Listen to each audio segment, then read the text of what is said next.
You've been giving away your power for far too long, often without even realizing it.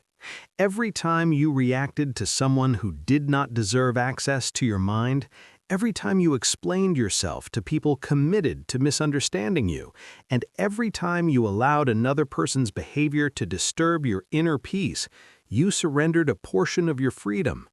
Meanwhile, the world continued forward, unmoved by the conflicts taking place inside your thoughts. Yet the strength you've been searching for has never lived outside of you.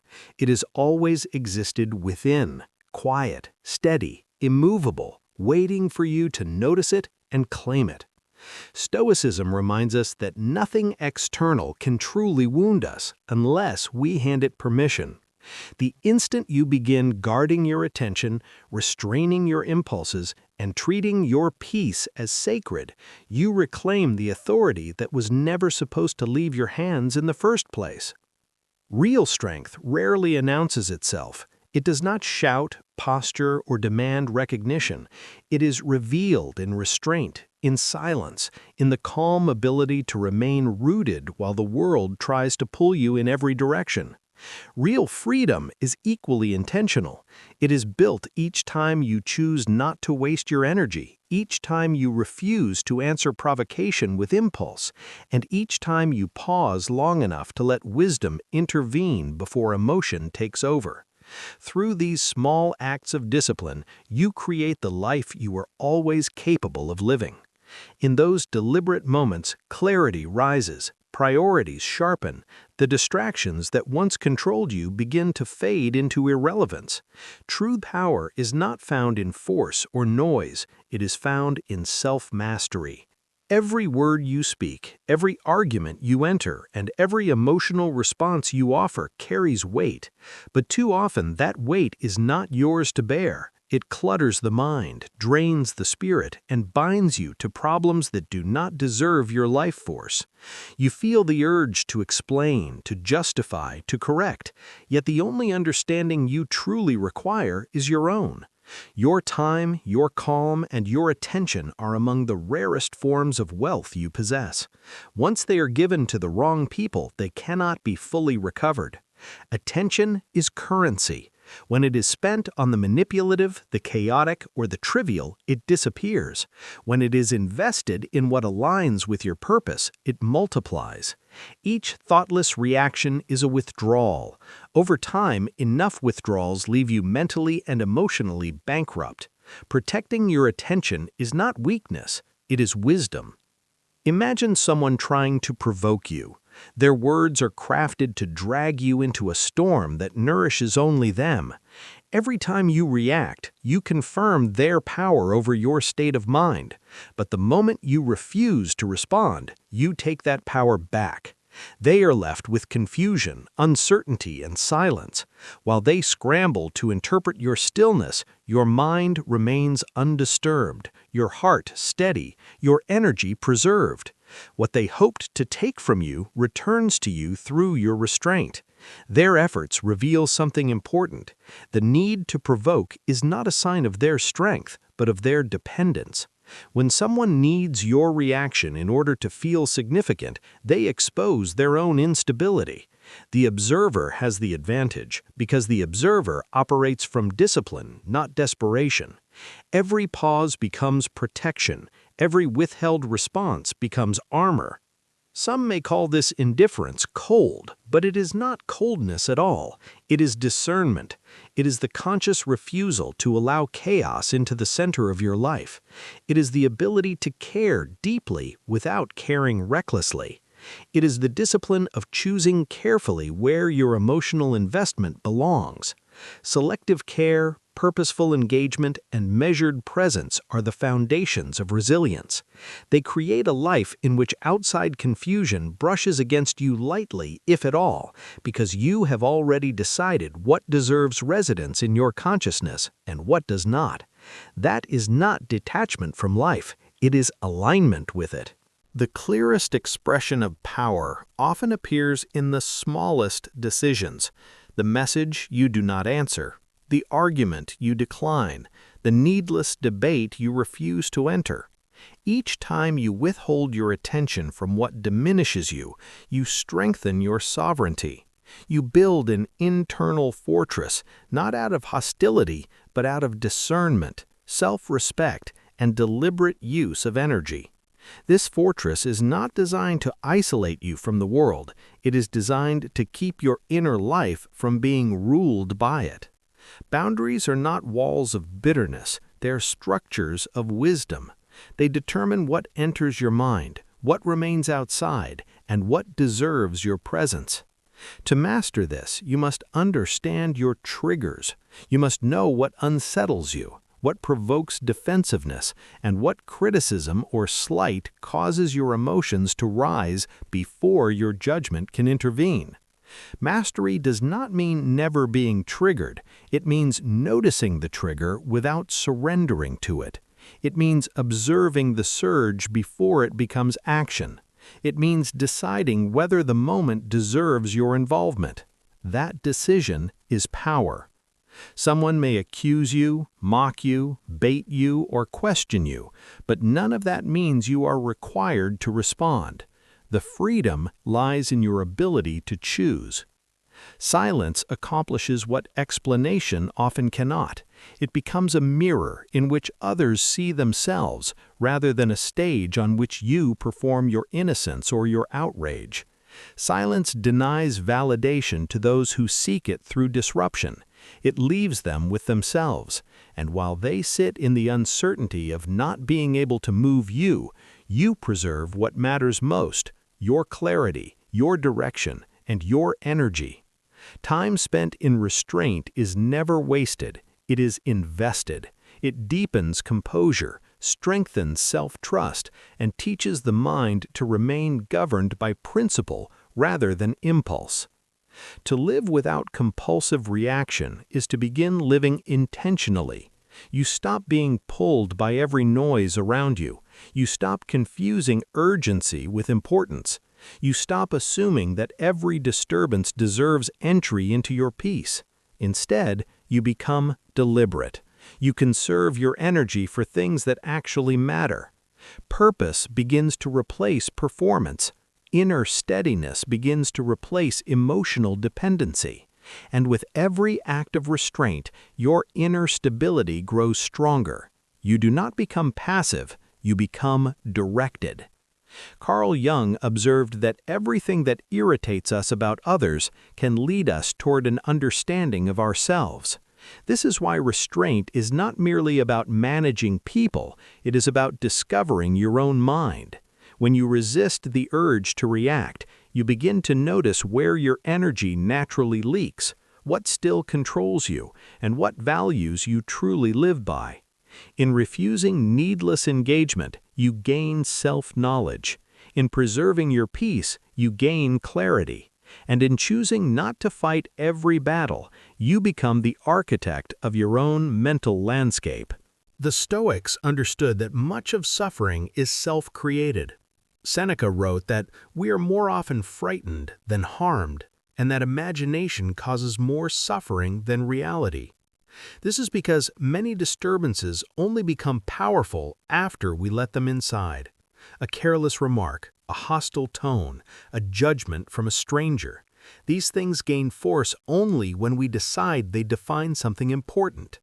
By withholding reaction, you deny them access. You return your attention to your work, your values, your purpose. This is not avoidance, it is strategy. It is not surrender, it is self-command.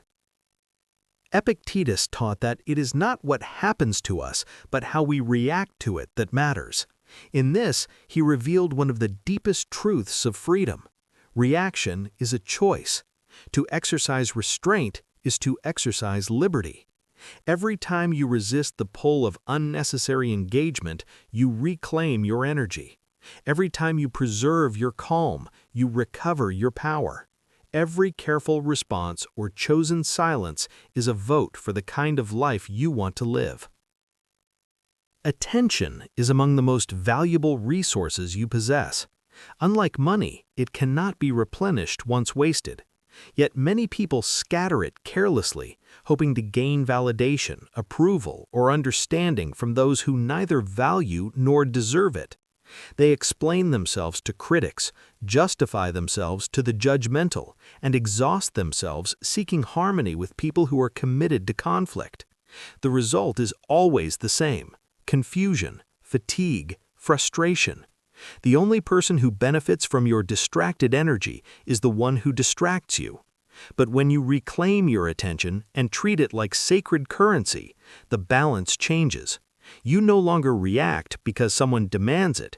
You respond only when it serves what matters. There are people who feed on emotional access. They pull at your focus because they thrive on your disturbance. Some do it through drama, some through criticism, some through manipulation disguised as concern. Each time you give them access to your energy, you teach them that your peace is negotiable. But the moment you become selective, the dynamic shifts. What once seemed like their power over you is exposed as dependency. They needed your participation. Without it, their influence collapses. That is why guarding your attention is not only preservation, it is leverage. Imagine evaluating every conversation and conflict through one question: does this deserve my attention? That single question can transform your life. It interrupts reflex. It replaces habit with judgment. It weakens the impulse to explain and strengthens your ability to remain centered. The world will always offer noise, offense, and distraction, but not all invitations require acceptance. Not all provocations deserve audience, and not all conflict contains value. The more selective you become, the more powerful your presence becomes. Jung once wrote that when two personalities meet, both are transformed. But transformation should happen on your terms, not as the result of someone else's emotional turbulence. Guarded attention allows you to remain the author of your own development. You are no longer passively changed by the agendas, moods, and manipulations of others. You choose the influences you let shape you. You become deliberate about what enters your mind and what remains outside of it. That is how sovereignty begins. Seneca also warned that we complain life is short while acting as if it were endless. The same is true of energy and attention. Most waste them because they assume they can always recover them. They cannot. Every pointless conflict steals from your future. Every unnecessary reaction takes something from your purpose. By becoming selective, you transform your time into power. You make your energy available only to what contributes to the life you want to build. This is how self-mastery becomes practical rather than theoretical. There is enormous strength in silence. Silence is not emptiness, it is chosen space. It is the refusal to let others dictate the terms of your inner experience. When someone expects a reaction and receives none, the silence itself becomes a message. It says, "Your chaos cannot enter here." It says, "My peace is not available for your consumption." It says, "I do not need to defend my worth to preserve it."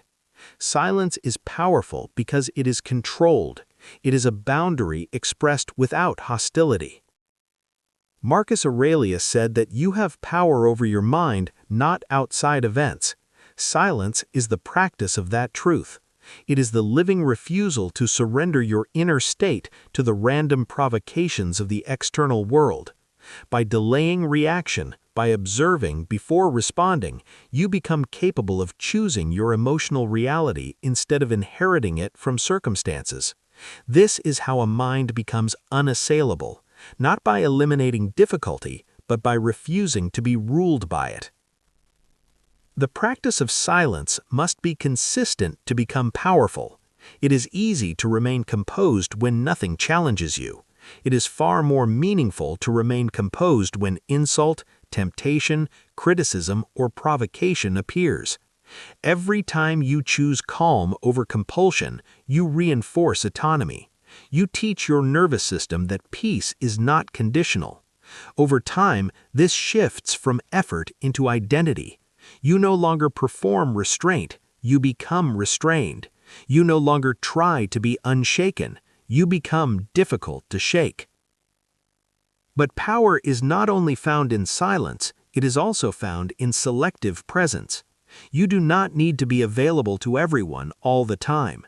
In fact, constant availability often weakens your value. When you are always accessible, always accommodating, always responding immediately, people stop recognizing the worth of your attention. Familiarity without boundaries leads to diminished respect. What is constantly available is rarely deeply valued. Scarcity, on the other hand, reveals worth. Presence becomes meaningful when it is intentional. Think about the difference between someone who is always there and someone who arrives with purpose. The first becomes expected, the second becomes respected. When your presence is selective, your impact grows. You are no longer reacting to the demands of the world. You are determining the conditions under which you engage. This applies in friendships, in work, in family, in social life. By deciding when to appear and when to withdraw, you shape the rhythm of your relationships. You communicate that access to your energy is something earned, not assumed. Strategic withdrawal does not mean abandoning responsibility. It means stepping back where your energy would otherwise be wasted. It means knowing that absence can create clarity. It means allowing others to sit with the consequences of their own behavior rather than constantly rescuing them from discomfort with your attention. Your absence, when chosen wisely, can be more instructive than your presence. It leaves room for reflection, for recalibration, for truth to surface without interference. Epictetus taught us to make the best use of what is within our control and accept the rest as it happens. Strategic withdrawal is precisely that. Your energy, your time, and your focus are within your control. The demands, expectations, and emotional dependency of others are not. By stepping back intentionally, you align your life with what you can actually govern. In doing so, you gain influence not through force, but through discernment. Ignoring, too, is often misunderstood. Many think it is avoidance or weakness. In truth, it can be a form of psychological strength. When you do not respond to manipulation, the other person is left alone with their own intention. Silence becomes a void in which their effort collapses. They expected emotion, explanation, or conflict. Instead, they meet stillness, and in that stillness, their behavior is revealed. Ignoring is not about pretending something doesn't exist. It is about refusing to let it rent space in your mind without permission. There is a kind of deep peace available to people who master this. They move through the world aware of criticism, gossip, provocation, and petty conflict, yet none of it gains traction because it is never fed. Their calm is preserved. Their attention remains available for what truly matters. They become difficult to manipulate because they are no longer compelled by the emotional bait that once controlled them. This is not emotional numbness, it is emotional maturity. Aristotle wrote that knowing yourself is the beginning of all wisdom. Ignoring what does not serve you is a practical expression of that wisdom. It means you know what deserves your life force and what does not. It means you recognize your mind as something precious, not a public utility for the demands of every loud voice. It means you choose your thoughts with care, and in doing so, you build a life that is clearer, cleaner, and more directed. Some people should quietly leave your orbit, not through drama, not through revenge, simply through absence. They drain your energy, distort your focus, and pull you away from your purpose. Their effect on your... Seneca said that if a person does not know to which port they are sailing, no wind is favorable. Emotional mastery functions the same way. If you do not know your values, your direction, and the state you want to cultivate, every emotional gust will knock you off course. But once you know your inner destination, every challenge becomes another opportunity to practice self-command. Sometimes the strongest action is inaction. Not because you are helpless, but because you are deliberate. Not every insult deserves rebuttal. Not every challenge deserves immediate response. Not every battle deserves your participation. Inaction, when chosen wisely, is not passivity. It is strategy. It is the willingness to let time reveal what haste would distort. It is the patience to allow consequences, motives, and truth to surface without your interference. Jung said that enlightenment comes not by imagining light, but by making darkness conscious. Inaction allows darkness to reveal itself. When you do not interfere immediately, patterns become visible, motives surface. You see who seeks attention, who seeks control, who seeks chaos, and who seeks truth. By remaining still, you gain the perspective unavailable to the constantly reactive. This stillness sharpens judgment. It allows you to act later with greater precision and far less wasted energy. Marcus Aurelius taught that the impediment to action can become the way. Pressure, expectation, and provocation can all become opportunities for mastery when you refuse to be ruled by them. Each interruption becomes a test. Each test becomes training.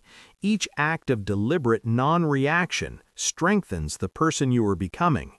In this sense, stillness is not empty, it is transformational. There is a subtle authority in a person who cannot be rushed into reaction. Others notice it even if they cannot explain it.